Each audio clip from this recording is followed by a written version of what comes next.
몇 대의 드론이 동이 트기도 전에 수십억 달러 규모의 제국을 무너뜨릴 수 있다면 어떨까요? 오전 6시 15분 핀란드만의 차가운 바다 위로 우크라이나의 UJ-26 비버 드론 편대가 안개를 뚫고 침투했습니다. 이들은 조용하고 빨랐으며 거의 보이지 않았습니다. 이들의 목적지는 루가였습니다. 이곳은 러시아 최대의 발트해 항구이자 수십억 달러 규모의 에너지 허브이며 모스크바 해안방어의 자존심이기도 합니다. 그로부터 1시간 이내에 레이더, 미사일, 전자전 등 모든 방어선이 불타오르며 무너져 내리게 됩니다. 이것은 단순한 타격이 아니었습니다. 현대전의 실전 실험이었습니다. 정밀함과 화력의 대결이자 알고리즘과 장갑의 대결이었습니다. 이 이야기가 끝날 때쯤이면 여러분은 수천 달러짜리 드론 몇 대가 어떻게 1조 루블 규모의 방어 논리를 뒤집었는지 이해하게 될 것입니다. 안개가 붉게 물들기 전이라면 과연 여러분은 이 공격을 예측할 수 있었을까요? 현지 시간 6시 15분 17대의 우크라이나 UJ-26 비버 드론이 핀란드만의 어두운 파도 위를 스치듯 날았습니다. 그들은 러시아 최대의 발트해 항구인 루가를 향해 질주했습니다. 한때 난공불락이라 불렸던 이곳을 향해 드론들은 밤새 940km를 비행했습니다. 수면 위 불과 12m 높이에서 바다를 껴안듯 날았고 엔진은 뜨겁게 달아올랐으며 연료는 거의 바닥난 상태였습니다. 공기는 고요했고 안개는 낮게 깔려 있었으며 첫 번째 러시아 순찰대가 나타나기 전까지 세상은 잠들어 있었습니다. 희미한 안개 속에서 마일리카스 포병함이 그들의 경로를 가로막았습니다. 그 다음 몇 초간은 혼돈 그 자체였습니다. 예광탄이 불타는 혜성처럼 새벽빛을 가르며 날아갔습니다. 14폼 5mm 기관포가 불을 뿜었습니다. 포탄이 공기를 가르는 소리가 너무 가까워 드론의 탄소 섬유 외피에 압력 파동이 느껴질 정도였습니다. 드론 한 대가 화염에 휩싸여 소리 없이 폭발했고 파편이 바다 위로 흩어졌습니다. 나머지 드론들은 수면이 불과 8피트 높이까지 급강하였습니다. 인간 조종사는 흉내낼 수 없는 정밀함으로 포화를 피했습니다. 키예브 인근의 지휘 벙커에서 오퍼레이터들은 잡음이 섞인 거친 위성 영상을 지켜보고 있었습니다. 그들은 데이터 스트림을 통해 들려오는 포성 소리를 들을 수 있었습니다. 희미하고 지연된 소리였지만 명백한 전투의 소리였습니다. 순찰함에서 각각 수만 달러에 달하는 세 발의 이글라 S 미사일이 발사되어 발트해의 그림자를 쫓았습니다. 두 발은 완전히 빗나갔습니다. 세 번째 미사일은 소금기 어린 물보라에 속아 너무 일찍 폭발했습니다. 16대의 드론은 멈추지 않고 파도의 낮게부터 침묵 속에 전진했습니다. 40km 전방에는 다음 적이 기다리고 있었습니다. 오늘 밤 전까지는 단 한 번도 실패한 적 없던 1조 루블 규모의 방공 시스템이었습니다. 만약 여러분이 연료가 떨어져가고 레이더 경보가 붉게 울리는 것을 지켜보는 드론 오퍼레이터라면 계속 전진하시겠습니까? 아니면 돌아가시겠습니까? 오전 6시 28분 루가 외곽의 해안지휘소에 경보가 울려 퍼졌습니다. 러시아의 자존심이자 불패의 상징인 에설백 트라이엄프 방공포대가 탐색 모드에서 사격 모드로 전환되었습니다. 400km 밖의 스텔스기를 추적하도록 설계된 구지기 N69A 레이더는 이제 갈매기보다 작은 표적대를 마주했습니다. 레이더 운용병은 눈을 의심했습니다. 화면상의 드론들은 깜박이는 점으로 나타났고 레이더 반사 면적은 일반 항공기의 10%에 불과했습니다. 그는 미사일이 비행 중에 직접 표적을 찾게 하는 필사적인 전술인 Track via Missile 방식을 시작했습니다. 몇 초 후 각각 230만 달러에 달하는 세 발의 48N 축DN 미사일이 안개 속을 뚫고 발사되었습니다. 굉음이 수마일 떨어진 습지대까지 뒤흔들었습니다. 하지만 물리학은 러시아의 편이 아니었습니다. 비벌 드론들은 고도를 다시 낮춰 파도 위 6m까지 내려갔습니다. 미사일들이 그 뒤를 쫓아 급강하를 시도했지만 낮은 고도와 높은 습도로 인한 공기흐름 붕괴로 날개가 양력을 잃었습니다. 두 발은 바다로 곧장 처박혔습니다. 세 번째, 러시아 벙커 안은 공포와 불신이 뒤섞였습니다. 17개의 표적이 방어구역에 진입했고 그중 15개가 여전히 비행 중이었습니다. 이는 가족용 승용차 한 대 값도 안 되는 드론 하나를 파괴하기 위해 거의 700만 달러어치의 미사일을 낭비했다는 것을 의미했습니다. S400 승무원들은 지원을 요청했습니다. 4개의 펜시얼 S1 유닛이 2차 화망을 구성하라는 명령을 받았습니다. 운용 운용병들은 새로운 57E6 미사일을 장전하고 쌍열 30mm 기관포를 준비했습니다. 발트해 상공은 레이더빔, 연기 궤적, 그리고 혼란으로 뒤덮인 용광로로 변했습니다. 그러나 러시아의 방어망이 좁혀올수록 드론들은 다시 한번 대응을 조정하며 흩어지고 상승하고 쪼개졌습니다. 그 다음에 일어난 일은 단순한 생존이 아니라 진화였습니다. 여러분이 수백만 달러가 바다로 사라지는 것을 지켜보는 S-400 포대의 지휘관이라면 어떻게 하시겠습니까? 다시 발사하시겠습니까? 아니면 자리를 지키시겠습니까? 늑시 41분.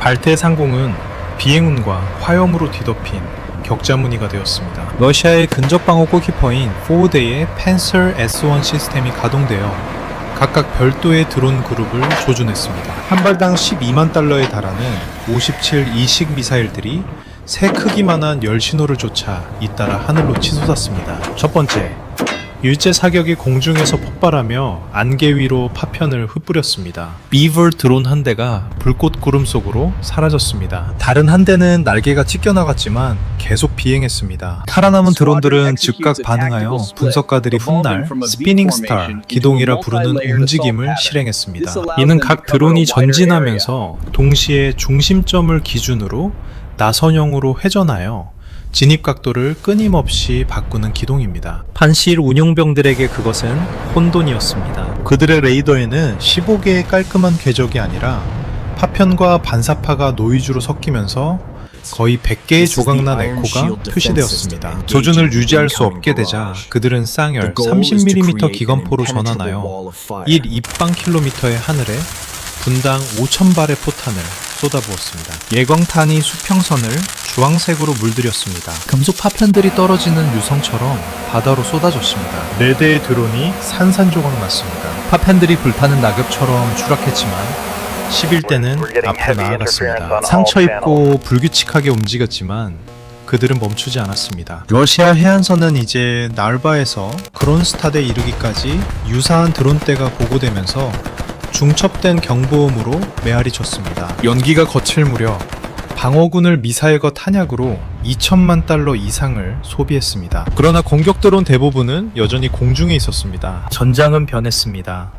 이것은 더 이상 무기의 시험장이 아니라 지구력과 적응력의 시험장이었습니다. 그리고 다음 도전은 하늘에서 오는 것이 아니었습니다. 보이지 않는 신호의 영역에서 다가오고 있었습니다. 릭시 57분.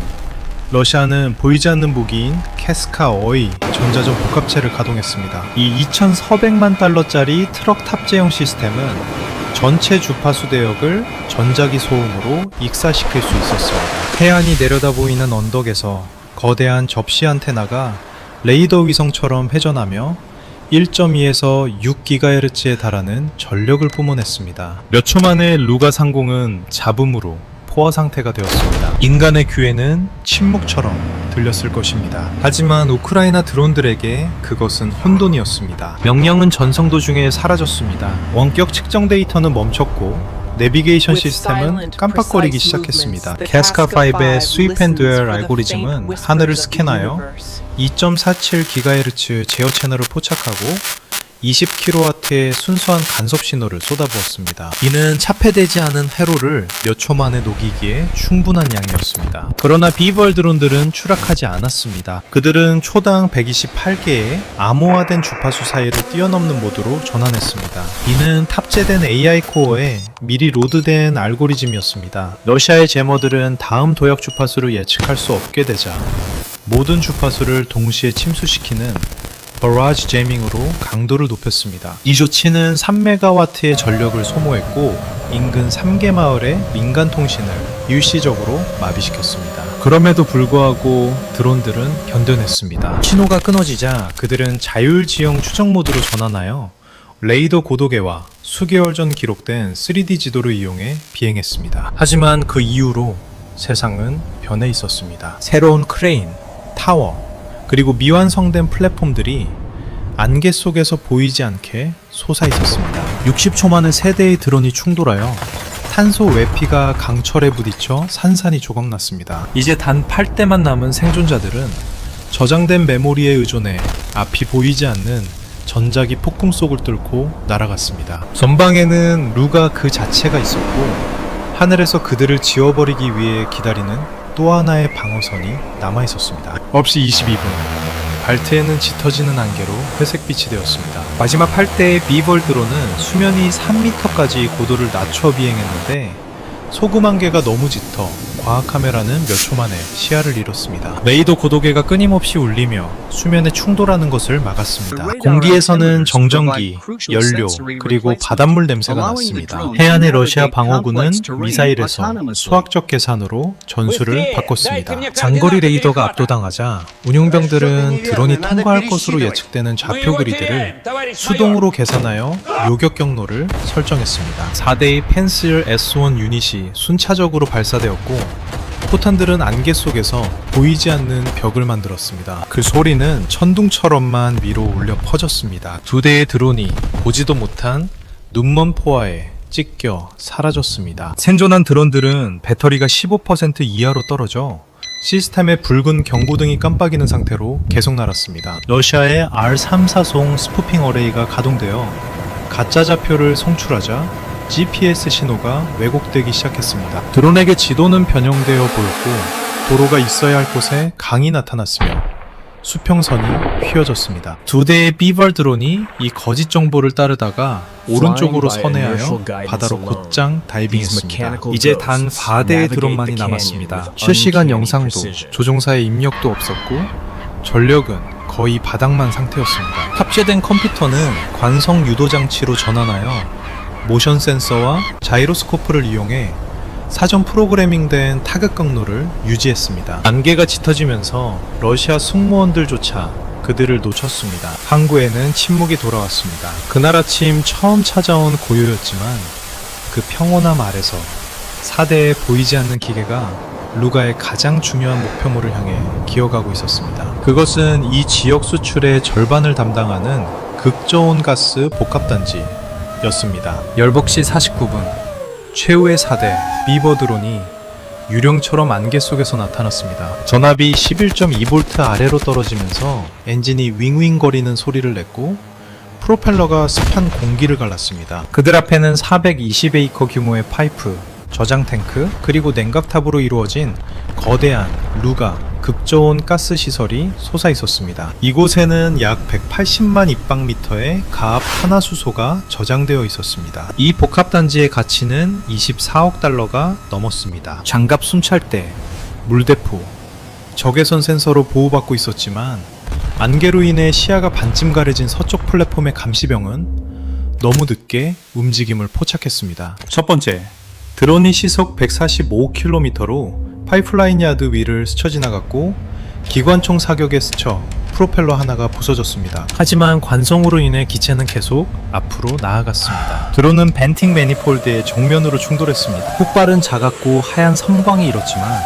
소련 시대 이후로 유지되어 온 압력 밀봉을 지져버렸습니다. 메탄가스가 하늘로 솟구쳤습니다. 두 번째, 비벌 드론이 몇 초 뒤 증기구름 사이로 급강하였습니다. 열화상 카메라는 영하 163도 상태의 가장 차가운 지점인 극저온 분별 중류탑 바악시 발구젠의 기둥을 포착했습니다.